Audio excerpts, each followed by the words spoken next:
5 լեգենդար ավտոմեքենաներ, որոնք անցել են 1 միլիոն կիլոմետր առանց կապիտալ վերանորոգման։ 5-րդ տեղում է Toyota Land Cruiser 80-ը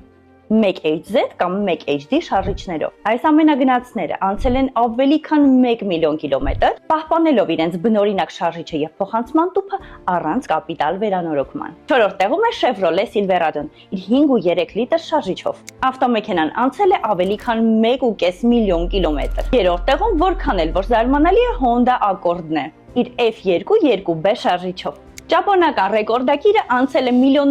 կիլոմետր առանց շարժիչի վերանորոգման։ Երկրորդ տեղում եւս մեկ ճապոնական ռեկորդակիր է։ Խոսքը Lexus LS 400-ի մասին է։ Այն անցել է մոտ 1 միլիոն 600 կիլոմետր առանց շարժիչի լուրջ վերանորոգման։ Իսկ առաջին տեղում է մեր ֆավորիտը Mercedes-Benz 240D, որն անցել է ավելի քան 2 միլիոն կիլոմետր առանց շարժիչի վերանորոգման, միայն յուղ փոխելով եւ կցորդիչներ փոխելով։ Այս բոլոր մեքենաներին միավորում է կանոնավոր սպասարկումը, խնամքով շահագործելը եւ հուսալի ինժեներական լուծումները։ Իսկ ձեզ հետ լիլիցներ ավտոաշխարհի նորություններով։ Բաժանորդագրվեք, որպեսզի բաց չթողնեք հետագա վիդեոները։